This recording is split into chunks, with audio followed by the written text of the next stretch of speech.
Antes ya tuvimos la oportunidad en Radio Choloyan de platicar de diversos temas y en este caso pues gracias por la invitación. El tema es Latinoamérica y las tensiones, las disputas que están pasando. Primero, para no alargarme tanto en mi primer comentario, pues tenemos que saber que hay un cambio de orden mundial. Antes eran dos países, dos naciones quienes lideraban el mundo, pero ahora estamos en camino a una tripolaridad, donde entra Estados Unidos, Rusia y China. Es por eso que Estados Unidos está apretando un poco más dentro de las acciones que ellos tienen por tomar recursos, y es por eso lo que vimos en Venezuela, con la excusa del supuesto perseguimiento del narcotráfico, y puede ser que sí, pero principalmente son por sus recursos naturales. Y pues estamos viendo esta intervención directa en Venezuela, pero también hay una pasiva y lo estamos viendo, por ejemplo, en Argentina, en Guatemala y en diversos países. Este, Bien, igual creo que se escucha un poco mejor. Bueno, está bien, sí. ¿Sí? Gracias. Ay, sí, disculpe. Ah, sí, sorry. ¿Te ayudo? Ahí está. ¿Sí? Este, Igual voy a lo mejor en este primer comentario a abrir un poquito también el tema que fue tocando Sergio, que de igual voy a ir también yendo un poco de ese lado. Antes me gustaría comentar que me parece increíble que esté en el Realengo. Tenía 15 años, yo no lo conocía. Y me enteré hace poco que es un lugar emblemático para la trova, para el canto nuevo, para todas estas otras expresiones importantes, que sobre todo surgen desde el lado como negativo de donde va el asunto, ¿no? Como que todas estas expresiones artísticas surgen de donde somos ingobernables. Y decía, hay una lectura que estaba viendo de lo del Realengo, que era un espacio que le pertenecía al rey durante la colonia y entonces se sentía libre en el país de hacer como lo que quisiera, ¿no? Entonces me pareció muy emblemático el asunto porque nos permite pensar todavía en esta idea de los imperios, ¿no? Como en la colonia. Y cómo estos conceptos que parecían desgastados ya incluso por las ciencias sociales, ya nadie quiere hablar de imperialismo, incluso si lo tocabas, podía ser como funado, ¿no? Era como un término en desuso. Hoy nos damos cuenta que siguen teniendo estas condiciones calcitrantes que siguieron formándose desde hace muchísimos años. Ya muchos autores sociológicos, politólogos, entre otros, han dicho que el imperialismo es la expresión más calcitrante del sistema capital en sí. Y eso me parece sumamente importante. ¿Por qué? Porque lo que significa nuestra actualidad política, el escenario político contemporáneo de América Latina, implica que ya ha vivido este escenario anteriormente, ¿no? Pensaría en, no sé, Guatemala 1956, las dictaduras de América Latina en las que fueron intervenidas por Estados Unidos para poder beneficiar a la Free Company, no sé si recordemos ahí un poquito eso. O el derrocamiento de gobiernos democráticos como el de Allende en 71, es decir, esto ya se ha vivido. Tanto así que el mismo Trump dice vamos a revitalizar la doctrina Monroe, ¿verdad? Pero, ¿qué diferencia hay entonces con la anterior? ¿No? Bueno, yo pensaría que hay una diferencia importante y hoy es que el imperio ha dejado de simular, ¿no? El imperio es muy evidente dónde está. Un lugar de ellos es Estados Unidos. Entonces, si podemos ver deliberadamente, lo hace abiertamente e incluso se muestra orgulloso de su capacidad destructiva y de su producción de muerte.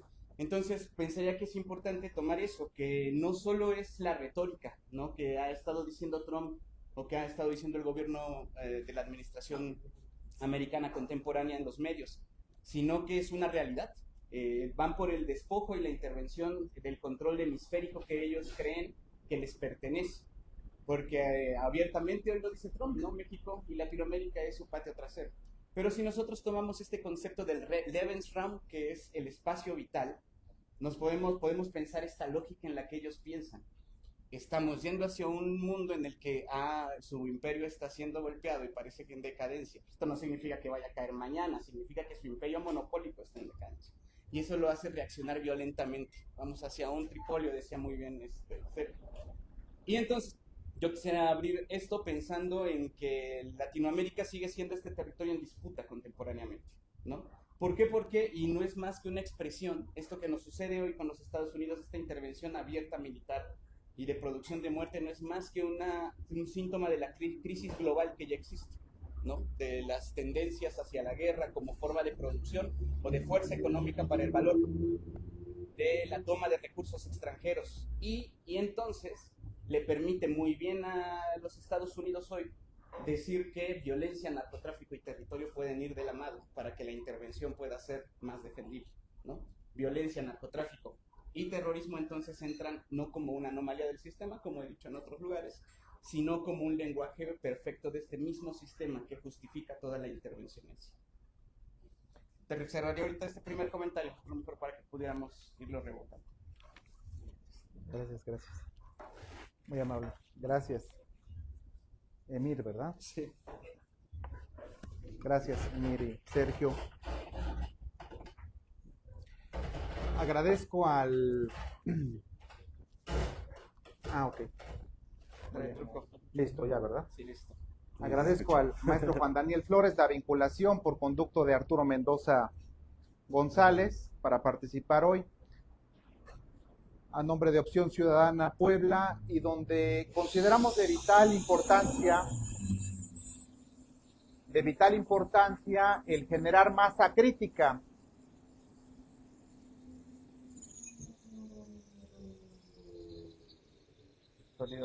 Gracias. De vital importancia el generar masa crítica, espacios de reflexión, de discusión, de deliberación pública, pero algo que denominamos el binomio deliberación y acción. Sí, estimular el pensamiento, pero generar propuestas de valor tendientes a incidir en la toma de decisiones públicas. Y al invitarme amablemente Arturo, por conducto del maestro Juan Daniel Flores, obligado el mantener el análisis en el diario acontecer, en la historicidad de Latinoamérica, y vino a mi mente de manera inmediata el caso de Bolivia, donde en noviembre de 2019 impusieron a Yanín Áñez Chávez. Vino a mi mente lo que nuestro amigo don Alfredo Jalife denomina el litiogolpe. Y a ella la impusieron 8 diputados, estuvieron sin quórum, sesionaron sin quórum 8 diputados y la impusieron con Biblia en mano, respaldada por los militares. Y unos días antes había visitado la esposa de Trump la zona, la región, lo que constituye el Triángulo de Litio, Bolivia, Chile y Argentina. Sí. Ese suceso vino a mi mente, la imposición de Yanín Áñez Chávez, insisto, impuesta sin quórum legal y formado por 8 diputados. Gracias, maestro Juan Daniel. Inmediatamente vino a mi mente que la desestabilización está presente ya. El doctor Alfredo cita mucho a Valery Gerasimov y el concepto de guerra híbrida, que adquiere distintos mecanismos o instrumentos para su operatividad, el ámbito tecnológico, de propaganda, y todos estos elementos que se imponen en la mente, en el pensamiento, y generan una distorsión de la realidad, yo me permitiría decir, una distorsión de la realidad, y a su vez van avanzando en ciertas agendas, en imponer algunas agendas contrarias al interés general del pueblo. Inmediatamente vino a mi mente la Carta de Derechos y Deberes Económicos de los Estados del año 74. Este año cumple 52 años. Y tiene múltiples principios: el respeto a la igualdad soberana de los estados, la coexistencia pacífica, la no intervención. Inmediatamente vino a mi mente, al hablar de coexistencia pacífica, pues, esperamos, ¿verdad? Okay.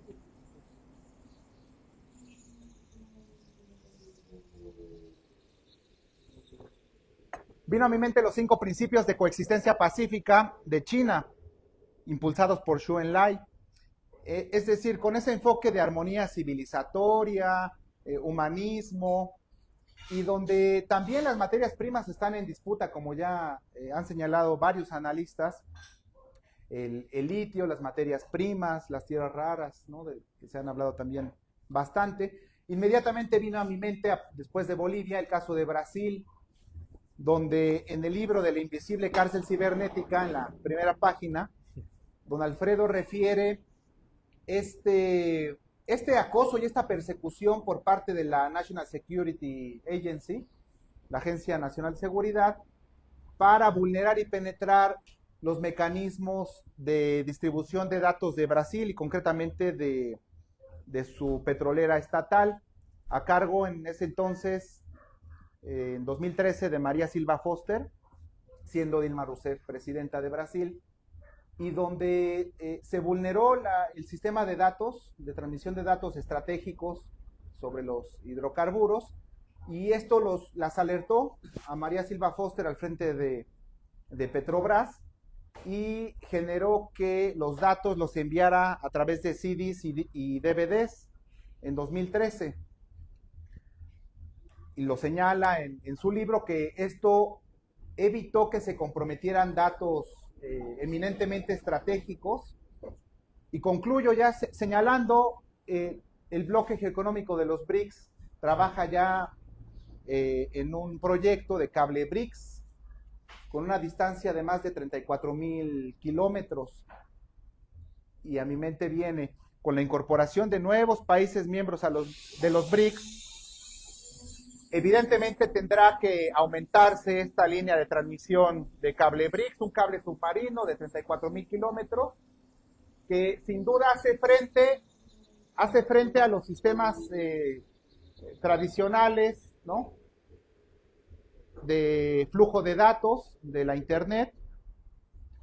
Y también ya concluyo con el sistema SWIFT, ¿no?, que es el sistema económico, el sistema financiero hegemónico preponderante actualmente, y que para hacerle frente a este sistema SWIFT trabajan, bueno, Rusia y China ya tienen su respectivamente el sistema MIR y el CIPS, ¿no?, como alternativas de intercambio de flujo económico, financiero, para realizar todas estas transacciones.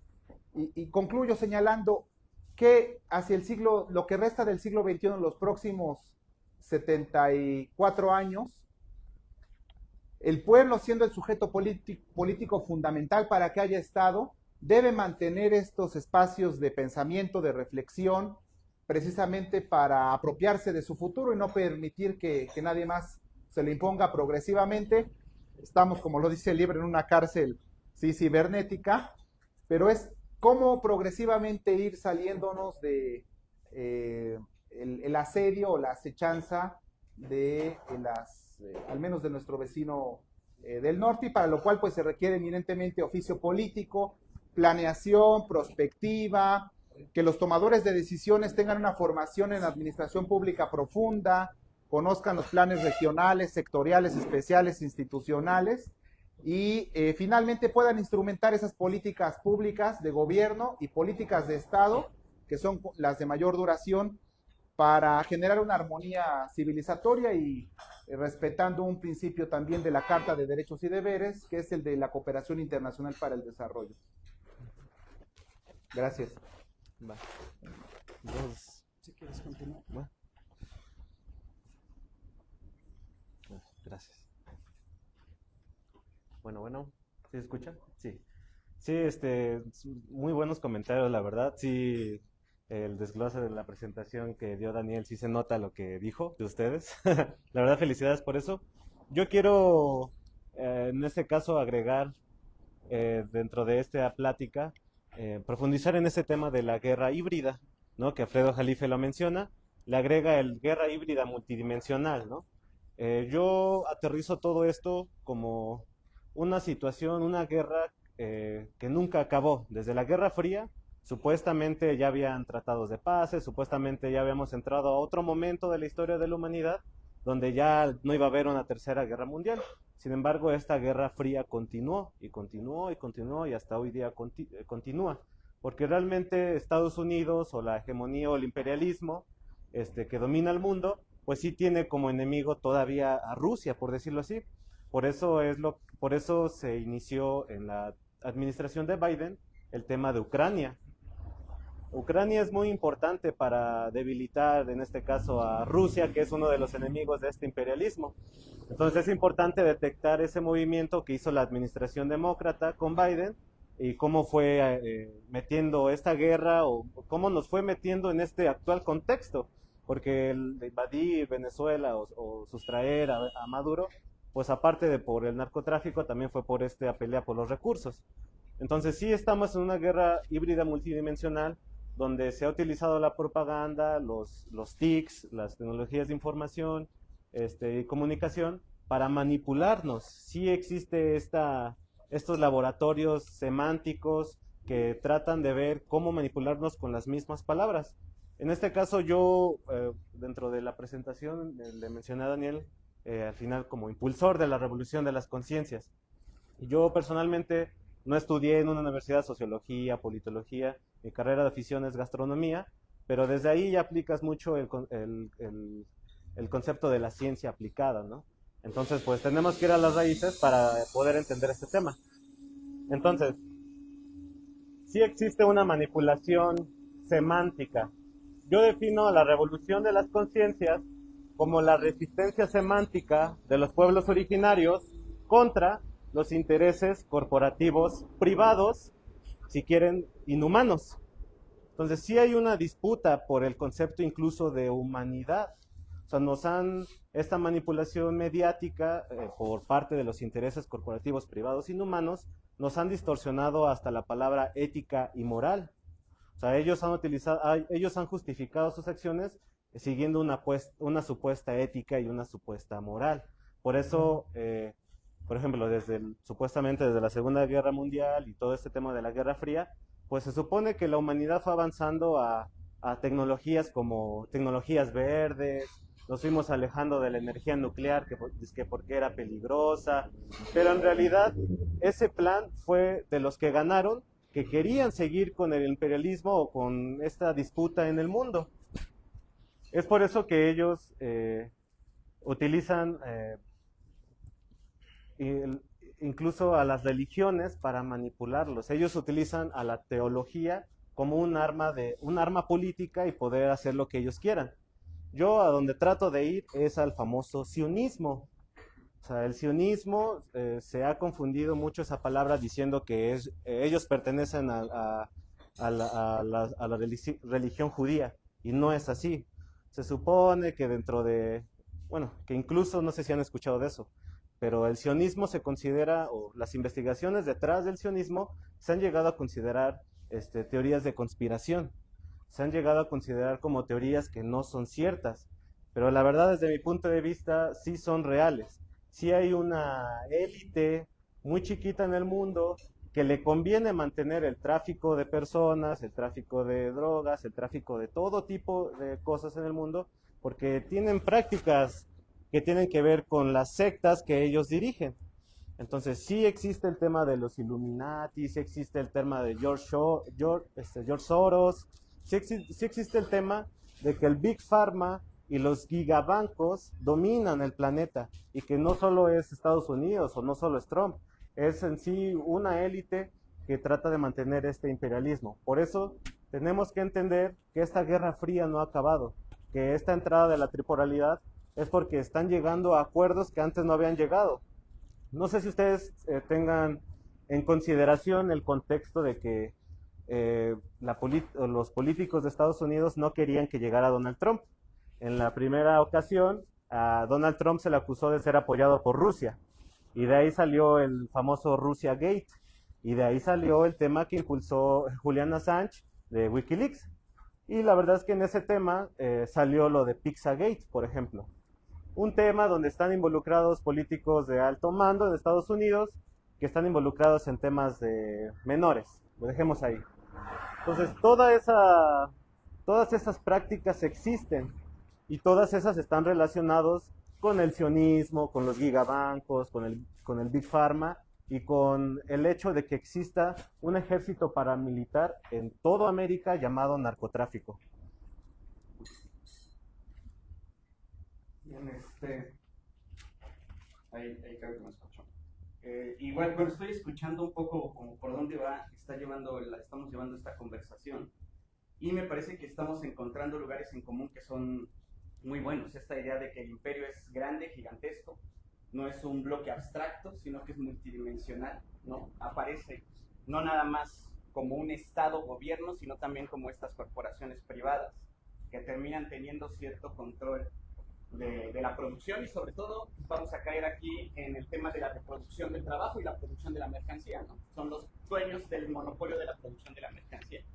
Esto es lo que ha llevado a Estados Unidos a ponerse a la defensa, ¿no? Que gran parte de la producción de la mercancía hoy se hace en China. Y solo en la producción de mercancía, dice Marx, es donde se encuentra el valor, pues, en esta aplicación de la fuerza de trabajo sobre ciertas cosas para que se genere el valor en sí.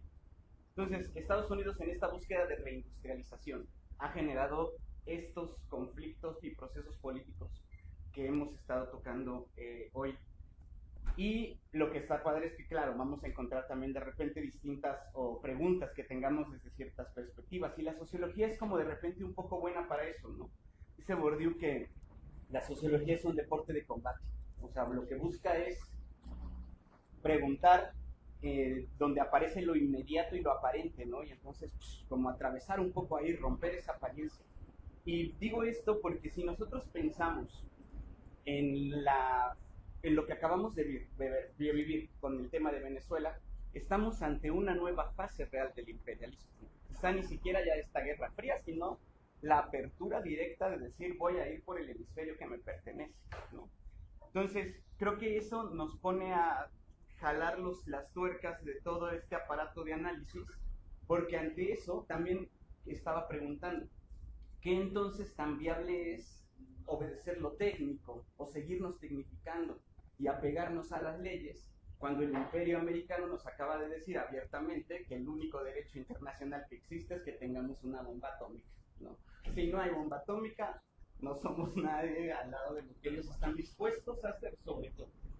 Y me gustó un poco esta idea de lo que comentabas, Sergio. En efecto, parecía que después de la Segunda Guerra Mundial se había acabado la barbarie, ¿no? La barbarie de las guerras, la barbarie de lo que vivimos con una Alemania fascista, imperial.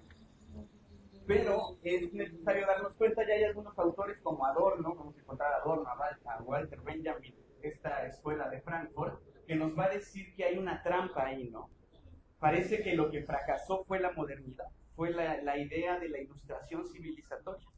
Es decir, todas estas promesas que nos trajo la revolución industrial y el siglo de las luces no se cumplieron, ¿no? Y parecía que al no cumplirse, hoy estamos, si nos damos cuenta, dice Marcuse, estamos yéndonos hacia una sola dimensionalidad. Todas estas ideas de querer sostener naciones a partir de tecnificación, leyes, cultura, nos está realmente llevando hacia una subjetividad de consumidor, ¿no? Que es el sujeto contemporáneo capital actual. Entonces, todas estas disidencias que no aparecen ni en las leyes ni en la tecnificación son lugares posibles de utopía también, ¿no? Para poder superar, sobre todo, este mecanismo en el que nos encontramos dentro. Porque, insisto, ¿qué tan viable es hoy obedecer la tecnificación burocrática, si se puede decir, o administrativa, y el apego a las leyes cuando no está yendo hacia allá la política y la geopolítica actual, ¿no? Y la otra que también quería comentar, que comentaba un poco Sergio, es este tema de la revolución semántica. Yo estoy de acuerdo que hay una idea de la palabra, ¿no? Si no lo enunciamos, no existe también. Y entonces por eso Trump dijo que el gol fuera de América, sí, ¿verdad? Y entonces por eso dice que hoy hay terrorismo en México, porque necesitó vincular la palabra narcoterrorismo con narcotráfico para poder justificar esta intervención en sí. Y entonces estamos ante un tema que no nada más ocupa los territorios y los recursos materiales, sino que al ocupar la lengua termina ocupando también subjetividades internas, ¿no? La construcción de estos imaginarios que mencionó al principio Juan Daniel. Y entonces ahí hay una condición problemática, porque lo estamos viendo reflejado en personas y grupos en Latinoamérica que están a favor de las intervenciones, ¿no? Esta idea, estas palabras terminan encontrando materialidad en estas conciencias de muchas personas.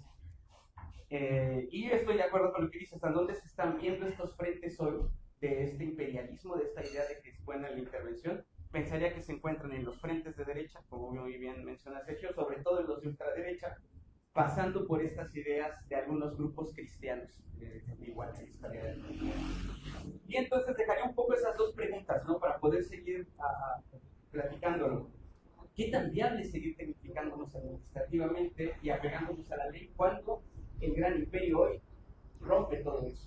Y la única tecnificación que encuentra es en la tecnología como motor de guerra, no como motor de mejorar las condiciones civilizatorias del mundo.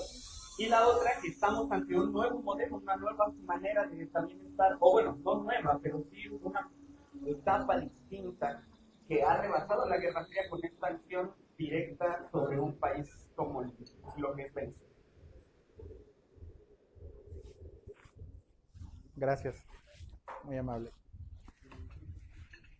Pensaba yo inmediatamente, ya refería a los casos de Brasil, espionaje, que atentaron contra Petrobras, Bolivia, el litiogolpe, y vino a mi mente, bueno, es la parte negativa, pero ¿qué aspectos positivos? La poesía, ¿no?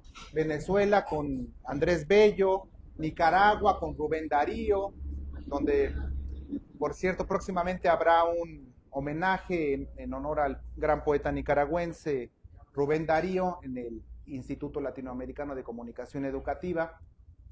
Aquí en México con Ignacio Manuel Altamirano, y ese enfoque de rescatar y retomar la poesía como pilar fundamental para humanizar, sensibilizar y humanizar, y también al unísono generar un sentimiento de identidad, de apropiación, de apropiamiento de lo nuestro, y ese arraigo territorial, territorial que permitirá que el ciudadano se involucre progresivamente conforme sus actividades diarias y prioritarias lo permitan.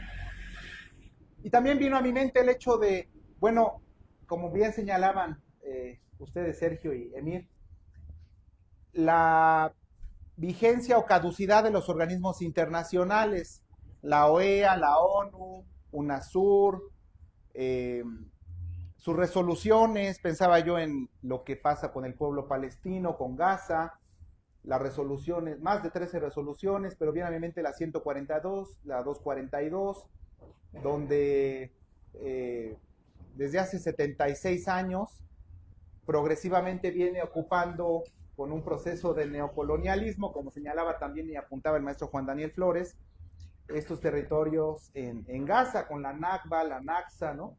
Respectivamente, retroceso y reversa, y que atentan contra la dignidad de la persona humana estos hechos, que constituyen en sí mismos crímenes de guerra, si bien ya Netanyahu tiene órdenes de aprehensión, pero esto nos habla de la caducidad de organismos internacionales como la Corte Penal Internacional, la Corte Internacional de Justicia, y esto en consecuencia nos debe estimular para repensar el ordenamiento jurídico internacional, sanciones, ya una nueva legislación para lo que resta del siglo XXI ante la reconfiguración que estamos ya enfrentando y afrontando. Y en ese enfoque de armonía, de cooperación internacional para el desarrollo, también aspectos tan fundamentales como la agricultura, el intercambio tecnológico. En México es oportuno decirlo, como lo establece el doctor Arturo Huerta, economista, el promedio de crecimiento en México 0.7% de 2018 a 2023. Continúa la dependencia en la importación de granos básicos, con fuentes y datos duros de la Secretaría de Agricultura y Desarrollo Rural. Tan solo en frijol importábamos en 2019 el 4%, 2024 ya el 17%, carne de cerdo en 2019 31%, 2024 38%, maíz 2019 32%, 2024 49%, trigo panificable 2019 76%, para el 2024 82%, y finalmente, como ilustración, el arroz pulido 2019 79%, 2024 84%. Y esto lo señalo porque ante una eventual culminación del Tratado de México, Estados Unidos y Canadá, del famoso TEMEC, que Donald Trump había anunciado que en 2025 iba a adelantar, para el segundo semestre iba a adelantar una revisión, y no fue así, pero sus constantes amenazas, bueno, ayer precisamente o el lunes, una declaración en la portada de La Jornada donde Trump señalaba, apuntaba que el TMC es irrelevante. Entonces, ante una finalización y esas constantes amenazas, bueno, México, ¿qué alternativas y qué escenarios tendría para mirar y virar hacia el sur global? Otros intercambios de cooperación tecnológica, insisto, para avanzar en la sustitución de importaciones, dejar de depender de la entrada de capitales, como bien apunta el doctor Arturo Huerta González, reducir ya las tasas de interés del Banco de México, otorgar financiamiento a los sectores productivos del país, lo que se ha hablado en extenso en diversos círculos de reflexión y pensamiento, y que es necesario cristalizar estas propuestas. Y concluyo, lo hablaba yo recientemente con el doctor Pedro Ponce Javana, quien presentará en Puebla su próximo libro sobre la sustentabilidad para Puebla. Él tiene propuesta concreta, robusta, sólida, para rescatar el campo y la agricultura. Y desayunaba yo con su hijo, que está haciendo investigaciones profundas precisamente en ese tenor de la tecnología, la vinculación con el campo, nuevos sistemas para la agricultura y la agroindustria. Y entonces, en consecuencia, poder acercar todas estas propuestas a los tomadores de decisiones. Por esto lo señalo. Recientemente también en un conversatorio con nuestro amigo argentino Pedro Brigger, argentino, quien fue director del portal Noticias de América Latina y el Caribe, apuntaba en esta necesidad de crear alternativas de espacios de discusión, dejar de depender de la propaganda, de ciertas influencias hegemónicas que obedecen a sus intereses económicos claramente. Y él celebró esta propuesta que tuvimos en un conversatorio virtual para crear una red de ciudadanos activos, proactivos, y constantemente con cierta periodicidad generar espacios de discusión del acontecer en América Latina. En la Patagonia se está llevando a cabo un incendio que ya don Alfredo Jalife se pregunta si es inducido o no, hasta qué punto, ¿no?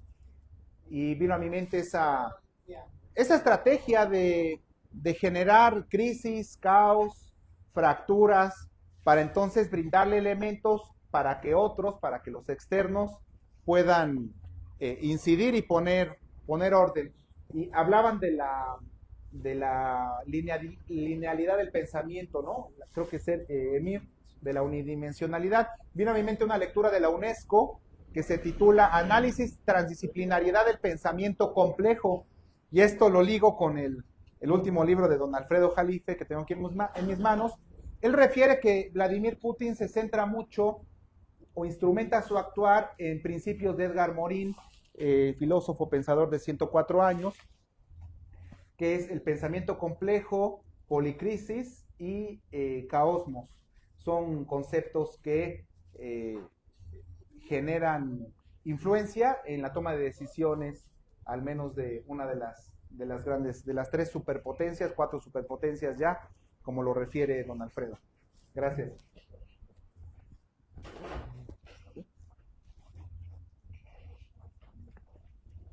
Bueno, vamos a pasar al momento de las preguntas, de la participación que tiene el público. Si gusta alguien formular alguna pregunta, alguna participación. Por allá, por acá. Adelante. Hoy que han convocado a esta primera mesa temática sobre el cambio a nivel internacional, geopolítico, conflictivo, parece que se cumple parcialmente aquella obra de un politólogo estadounidense acusado de conservador y para otros ultraconservador, Samuel Huntington, en donde advertía en su obra, muy atrevida, pero al final cierta aprobación tuvo, de un choque de civilizaciones.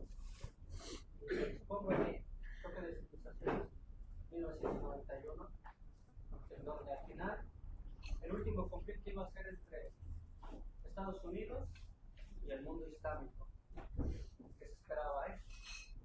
Pero tenemos a un vecino mandatario, Donald Trump, se apunta para todos lados. Y parece que no hay un enemigo común para ellos. Ataca a países de América Latina, ataca incluso a Groenlandia, que es parte de Dinamarca. Pretextos que han mencionado aquí, hasta incluso a nosotros, nuestra nación. La pregunta es momento de volver a reactivar ese nacionalismo defensivo, como plantea Lorenzo Meyer, frente al nacionalismo ofensivo de Estados Unidos, porque me parece que ya no podemos estar encapsulados en esta disputa de la oposición a nivel nacional, sino parece que ya el enemigo ya se está presentando, lo tenemos allá. Muchas gracias.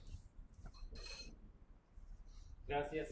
Si gustan, primero pasamos con las preguntas en general y después respuestas. Adelante, maestro.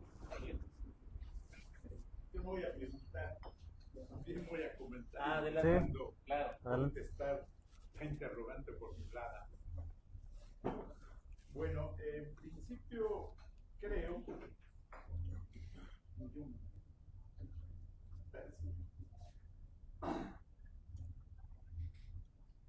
creo que yo partiría de la caracterización que hace el compañero Emil, de que voy a interpretar, la culpa la tiene el capitalismo.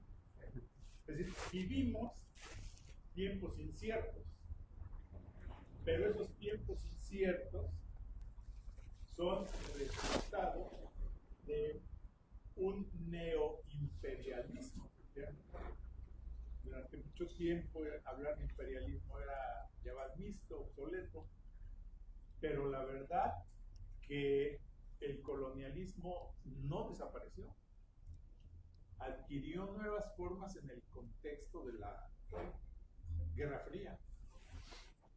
Hoy ese neoimperialismo se expresa con otras modalidades.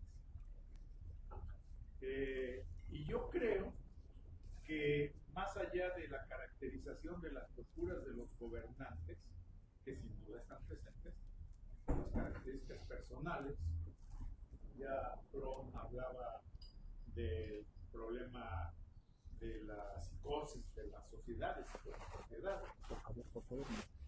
Pero yo creo que eso es lo que está presente actualmente.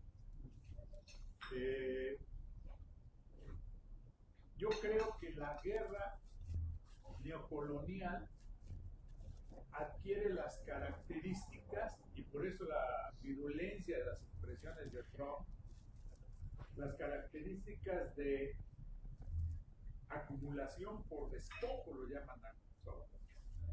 Es decir, ya no se conforman con la extracción de la ganancia vía la explotación o sobreexplotación de los trabajadores, sino necesitan expropiar los recursos naturales. En el caso del petróleo, de Venezuela, el petróleo es evidente, pero aparte están lo que llaman las tierras raras, pero aparte están los territorios en sí, que ahora han entrado en disputa y esa otra gran industria que es el narcotráfico. Y donde la protesta social, en Colombia específicamente, que grupos dedicados a la guerrilla, por el cambio de régimen, para sobrevivir le entran a controversia con ellos y finalmente se hacen parte de la misma industria, independientemente si mantienen o no sus aspiraciones de revolución social, pero están inmiscuidos en eso, integrando además a la gran cantidad de campesinos que son expulsados. Yo creo que esto es lo que ha pasado en México, por eso el respaldo popular hacia determinados grupos narcotraficantes. Y creo que es lo que ha pasado también en algunas partes del mundo, en donde efectivamente las comunidades para sobrevivir aceptan producir ese tipo de productos, porque es lo que nos termina financiando. Entonces, los capitalistas, el sistema como tal, lo que busca es una reconfiguración territorial, no nacional. Ya las naciones como tales no importan tanto, sino las grandes empresas transnacionales, y nuevamente, en el caso de Venezuela con el petróleo es lo mismo. Trump podrá decir lo que quiera sobre el uso del petróleo, pero con quien primero tiene que negociar es con las grandes empresas que necesitan que inviertan ahí para hacer lo que quieren, pero las empresas le ponen sus condiciones. Creo que solamente la Chevron, que es la que, por cierto, nunca ha dejado de operar, que es el otro discurso. No, es que ahora con la caída de Maduro ya se está permitiendo. No, eso no es cierto. Nunca, o sea, esa empresa tenía permiso que sea entonces, este neoimperialismo creo que desarrolla muchos frentes, pero yo quisiera mencionar solamente tres. Desde luego, la fuerza, la amenaza nuclear, la potencia. Luego, en ese terreno, el problema que ya no es la guerra solamente cuerpo a cuerpo o en combate. No invadieron, porque ya no necesitan invadir. Aparte de que saldría más caro, es que ahora la guerra es electrónica. Así como se decía que en el administrativo ya todo es digital, y hacia allá va, aquí en México, criticamos los sistemas de control, pero ya está encima, es decir, ya está corriendo la vigilancia telefónica, ya todo el mundo tendrá que registrar sus celulares, y la vigilancia de la cruz biométrica, mecanismos de control digital para mantener bajo supervisión la a la población. En el caso de la guerra, muchas de las teorías conspirativas decían, pues, ¿cómo es posible si tenían defensas aéreas de China y de Rusia? ¿Por qué no se entendieron? Porque son guerras tecnológicas que bloquean mediante señales electromagnéticas esos temas de defensa incomparablemente superiores a lo que opera los Estados Unidos. Pero es un aspecto. Por cierto, entre paréntesis, yo no creo que la solución sea efectivamente decir, vamos a producir la guerra, el arma nuclear, como lo pretende Irán, por ejemplo, o como lo hizo Corea para que no nos ataquen. Si se tuviera, juega, ¿no? Por su fuerza. Pero apostar por ahí, pues es entrar a la carrera militarista también. Digamos que ética y políticamente dentro de lograr, si no es mejor seguir reivindicando la conciencia de paz, la cultura de la paz, y avanzar por lo que ustedes señalaban. Pero bueno, el otro terreno efectivamente es lo cultural. A través de múltiples caminos se crea un discurso que justifica las acciones del gobierno y se descalifica al del otro, hablando específicamente del caso de Venezuela.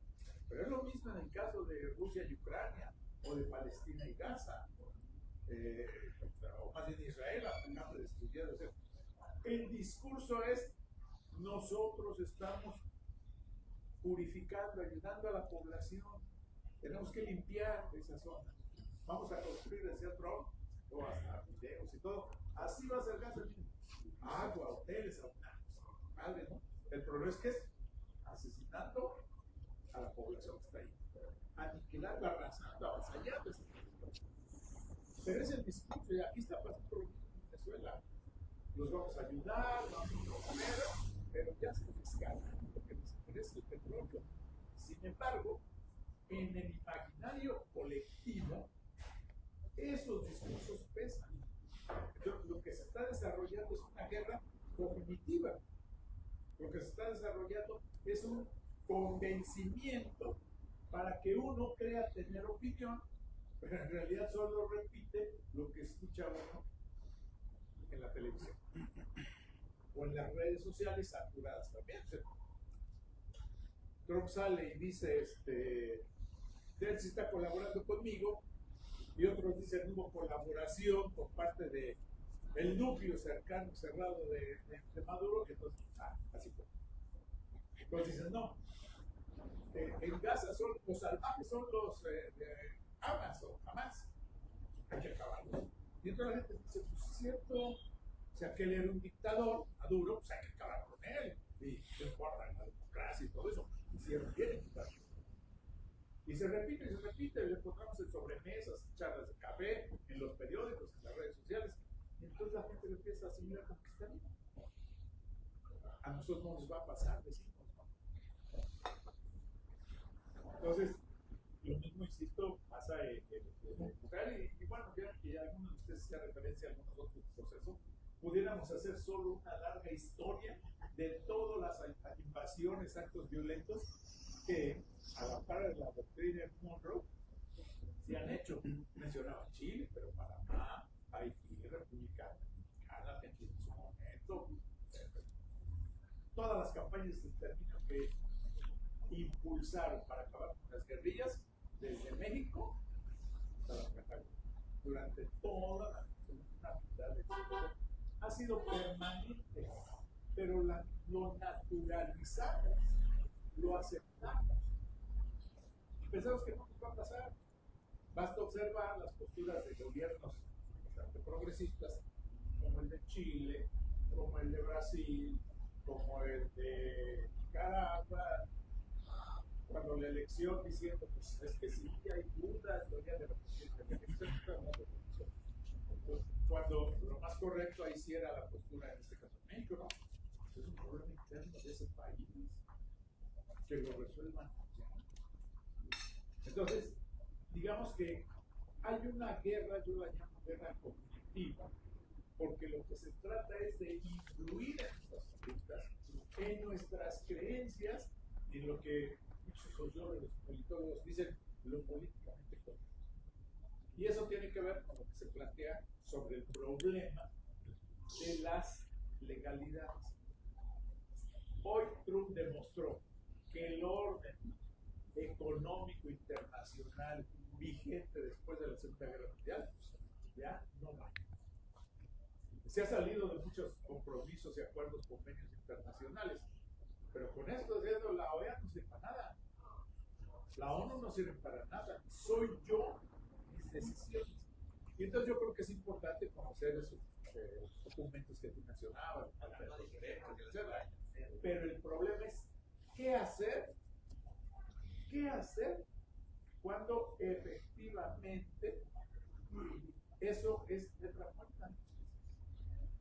Cuando eso ya no va a valer en el ámbito internacional. Es decir, secuestran a un presidente, se lo llevan, lo meten a la cárcel, dicen que lo van a hacer una cosa, pero luego en la verdad no acusan de otro.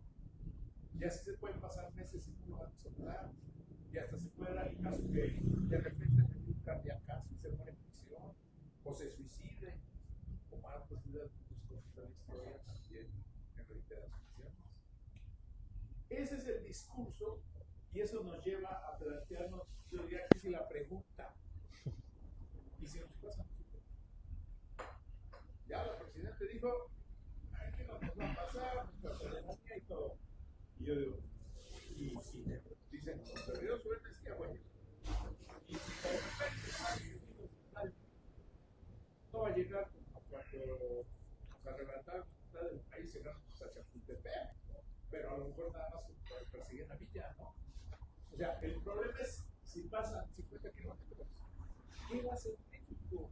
Tiene ninguna capacidad de respuesta militar, y si no asume actitudes de solidaridad internacional, pues va a empezar como a todos, no recordando que un poema de Bertolt Brecht que decía, acusaban a los comunistas, acusaban a los sindicalistas, yo no soy sindicalista, y acusaban a los católicos y a los judíos, y yo no sé, me atacaron y vinieron por mí, o sea, no había que es creo lo que está pasando en esa, insisto, guerra cultural, ideológica, en donde naturalizamos lo que está pasando, lo vemos bien, lo justificamos, aquel se portó mal, aquel tuvo conflictos, aquellos no respetan los convenios.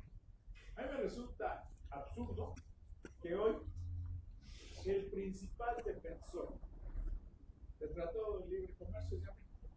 Cuando en su momento era México el que no estaba de acuerdo. ¿Sí? Estados Unidos lo quería, Canadá lo estuvo impulsando y México hoy nos agarramos a él, que es el discurso de la presidencia, es el discurso de los empresarios. ¿Qué abrazan su tratado de libre comercio? Porque si no vamos a estar a expensas. Estamos totalmente a la defensiva. ¿Y qué va a celebrar este Estado? ¿Qué va a hacer? No tiene medios legales, jurídicos, internacionales para decir Estados Unidos ya se puso. Pero la gran pregunta, para mí, creo que para todo el mundo debería ser, ¿qué hacer? ¿Qué imaginar para recrear o reformular la nueva legalidad, el nuevo derecho internacional, porque este ya no está sirviendo para nada? A lo mejor ya había que recuperar aquí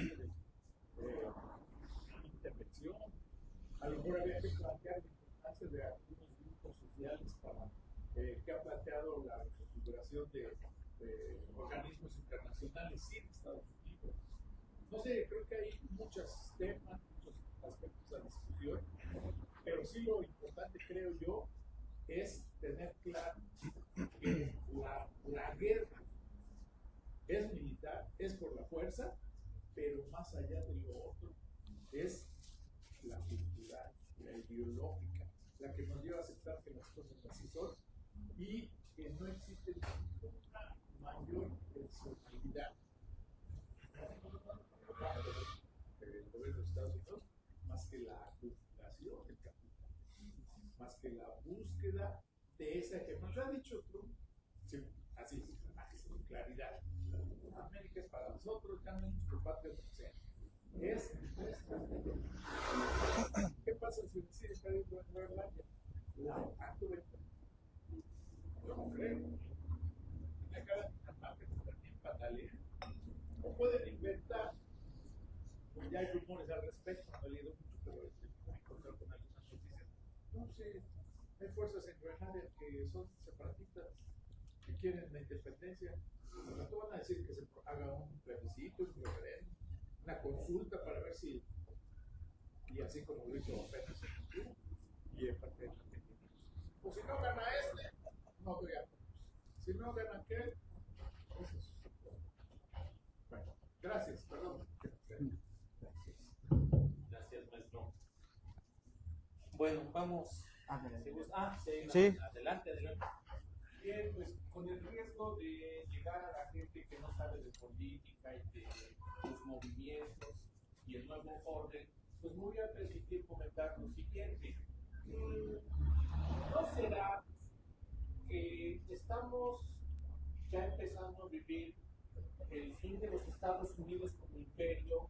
Porque lo vemos muy potente con sus armas, con sus decisiones, con su fortaleza política aparente entre demócratas y republicanos, pero no estaremos empezando a vivir el desmoronamiento de los Estados Unidos, que es un gigante, que es una fiera, pero que tal vez sus bases no sean tan fuertes, porque se estaba mencionando, decía Sergio, ya están viviendo el descaro de decir y de no negar sus intenciones ocultas, pero se subestima que las palabras mismas de algunos norteamericanos y del grupo latino que existe ahí no tiene valor cuando levantan la voz, no tiene valor o decimos que no sea tan fuerte lo que dice el gobernador de California. Algunas partes, yo creo que hasta del Senado, ¿verdad? Porque pues sí nos causa miedo, como cuando Hitler empezó en 1938 a hablar de la raza aria y de que pretendía crecer. ¿No será que la historia se está repitiendo? Y que el mismo Trump, no sé, si lo desaparecemos, piensan ustedes que va a salir por ahí otro republicano u otro demócrata que va a ser tan incisivo y tan bestial, disculpen la palabra, de querer seguir esas mismas líneas, porque también él está comprometiendo a los Estados Unidos ante la imagen, ante la presencia aparentemente tan grande cuando está empujando a los otros países a que volteen a China. Entonces, si está haciendo eso, pues pudiera ser que tuviera un plan. Así como decían que qué bueno que en el PAN está fulano y que en el sur está fulano, no diríamos también qué bueno que está Trump en los Estados Unidos, porque va a precipitar la caída y el repunte del imperialismo norteamericano, porque va a fortalecer a China. Ese es el planteamiento. El otro, decías, Ernesto, hacen falta algunas medidas que garanticen la hegemonía, la paz, porque han finiquitado, han llegado a su caducidad. Es que es como la tamalera o el grupo de tamaleras, la tamalera rusa, la tamalera norteamericana, el conjunto de tamaleras de la OTAN vendían los tamales. Y pareciera que la tamalera que más se fortaleció era la que vendía tamales en Santiago, que era como los Estados Unidos. Mientras las tamaleras no se pelearan, no pasaba nada. Pero se fue fortaleciendo una tamalera y quiso vender más tamales, pero esta tamalera no va a ser eternamente. Sucumbió la tamalera rusa, ¿sí? ¿Cuántas personas hablaban o se pensaba que tenía una gran fortaleza la Unión Soviética y colapsó? ¿No será que también los Estados Unidos van a colapsar y ya estamos empezando a ver los primeros pasos? En cuanto a barbarie, no hay barbarie porque no hay guerras. La barbarie está en el día a día porque los sistemas de gobierno de todos los países nos llevan a callar a las ideas e imponer a los que mejor se valen para imponer la manera de gobernar. Digo, querían llegar al pueblo, pues aquí está hablando una persona que no sabe de política. Muchas gracias. Gracias. Adelante. Susana. Buenas noches. Habla bajo ciertos puntos de vista de los exponentes, los expositores, pero a veces se les olvida el contexto de cómo nació el sistema comunista, quién lo apadrinó, quién creó ese Frankenstein, quién creó ese Frankenstein. Y se están yendo con la finta muchos universitarios defendiendo a Marx y todas sus obras, toda esa corriente ideológica, pero se olvidan que esos escritos fueron también patrocinados por gente de poder. Marx fue un burgués. Esta gente fue patrocinada, les pagaron sus obras, crearon ese sistema, haciendo la finta del capitalismo de la que lado el comunismo. Y se tragaron ese cuento muchos universitarios, hasta el día de hoy se los siguen tragando. ¿Sí? Defender una bandera, hablan de discursos de manipulación semántica, de las narrativas discursivas. ¿Sí? También Putin no canta mal las rancheras, Sus discursos hipócritas de que le declaró la guerra a Ucrania a él, cuando él fue el gandaya, utilizando las palabras de ustedes, y quiere adueñarse de partes ucranianas. China igual a aquel lado. A Israel siempre va haciendo el patito feo, porque lo atacan los árabes, lo atacan los yihadistas, lo atacan Hamas, patrocinados por Irán, el padrino, ¿verdad? Que les da dinero, recursos, armas, capacitación, logística, todo les da para fregar a Israel. Entonces aquí hay guerra de poderes, de imperios, de grupos. Pero a lo que voy, mencionan mucho y defienden la idea de casi santifican el sistema comunista, es una bola de perro. ¿Sí? ¿Cuánta gente mató Lenin, Vladimir Lenin? Eso no hablan, no los escucho a los tres, no los escucho de la agenda del Foro de Sao Paulo, esta que sigue Morena, el PRI Morena, es el viejo PRI, ya aterricen, es el PRI, no defiendan al viejo PRI, no es Morena, no es que una izquierda rara, rancia, está en el gobierno con bandera de izquierda, pero come con la derecha. Entonces hay contextos muy incongruentes. Maduro no es una blanca paloma. ¿Sí? ¿Cuántos presos políticos, cuántos asesinatos, desaparecidos y escenas filmadas, no fue montaje, donde se agandallaban y golpeaban al ciudadano? ¿Sí? ¿De eso no hablaron ustedes? Casi santificaron, vaya, lleven la causa a Roma, dicen, entra para que canonicen a Maduro, ¿verdad? Sí, vaya, pues lleven la Roma, a veces con el Papa León XIV, a ver si entra esa causa, ¿no? Igual Daniel Ortega, con el comandante Cero, Nicaragua, quitan y destronan a Anastasio Somoza, Fidelito, Castro, otra fichita. Entonces, por favor, estamos en unos juegos de vaivén de ideologías, de banderas, de izquierda, de derecha. En el centro está el poder, está el dinero. Hay grupos de poder muy poderosos. Esos son los que manejan el mundo, no nos hagamos tontos. ¿Sí? Son los que manejan el mundo. Son los que dictaminan la agenda. Habla mucho de las leyes. ¿Qué hace Morena? Pisoteando la ley. Aquí está la Constitución. La pisotea. Esa sobrerepresentación democrática, esa votación del Poder Judicial democrático, ese triunfo amañado de Claudia, judía, que no es mexicana,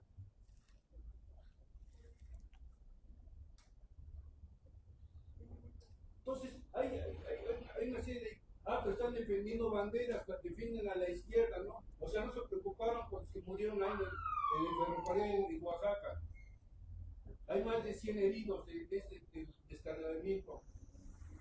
Eso no, claro, pero sí se espantaron de que Maduro no dijo que fueran por él. Fueron por él. Acá te espero, y bailaba el desgraciado. Bailaba hermoso, bailaba burla. ¿Sí? Fueron por él. Entonces, mientras un país no pida dinero prestado, no le va a entrar, ahí no puede entrar al juego de los intereses.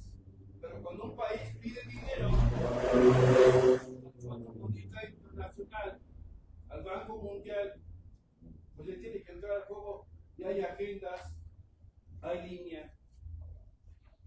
Pues yo creo que aquí no magnifiquemos a Maduro, y hablaban hace rato de Obrador, otra blanca paloma, otro desgraciado asesino, agitador, que no es licenciado en ciencias políticas. Y pregúntenle, por favor, a Luis Enrique Mota Valderas, doctor en Derecho. Él anduvo en esos movimientos. Pregúntenle si estudió, andaba en los patos de la UNAM. Era agitador, era golpeador. Él hizo trabajos a la UNAM y hizo trabajos al PRI. Pues una blanca paloma, Obrador, y ese fraude no es cierto, no es cierto. Hay ya documentado con notario público, esas cajas estaban vacías, no llevaban unas 2 actas, ese fue todo su fraude. Pero no magnifiquemos, simplemente centros del poder. ¿Sí? Morena está cayendo, Morena el primor, pero lo digo, no es Morena, es el primor. PRI, Morena, primor. ¿Sí? Un descaro de robar, un descaro de mentir, un descaro de traicionar. Le contaron más de 100,000 mentiras a Obrador. ¿Sí? Y me pasé toda la noche para decir todas las hartas de mentiras que dijo este infeliz. Lo define, pero ¿qué define? A un porro, a un desgraciado asesino, agitador, que se fue a Cuba. Pregúntele, por favor, a Luis Enrique Mota Valdera, programa Antité 666, busquen en las redes, pregunten. No es licenciado, le dieron el título por ahí. Como bebé y gracia, para terminar, a Yasmín, que se suicidó, tesis del doctor Ignacio Burgoa Orihuela y doctor, igual Claudia, etcétera. O sea, habla de mentirosos, tramposos. O sea, ¿qué estamos defendiendo? Vamos a defender a México, pero un México libre, un México consciente, no un México manipulado, un México informado, un México consciente de y que vea su realidad tal cual la está viviendo el día de hoy. Hay mucha demagogia, que los campesinos se protestaron porque estaban locos, allá cerraron carreteras, los transportistas, acá todos lo están asaltando, lo están matando, están cobrando derechos de piso, hablan de la soberanía, ¿cuál soberanía? La soberanía se le queda a los blancos. ¿De qué soberanía hablan? Cuando está amarrado, encuadrado y casi acostados con el crimen organizado, fueron los que patrocinaron a López y a Claudia. Bueno, gracias. Bueno, vamos a ir cerrando con algunas conclusiones a partir del tema central que es América Latina, ¿sí? Y bueno, lanzar una pregunta concreta. ¿Cuáles son los desafíos que actualmente podemos ver, ¿no? Por no decir sentir, ¿no? Como ciudadanos de a pie? ¿Sí? Este 2026 podemos de alguna manera presentir, ¿no? De alguna manera avisorar. Maestro Ernesto, no sé si usted quisiera empezar. Gracias.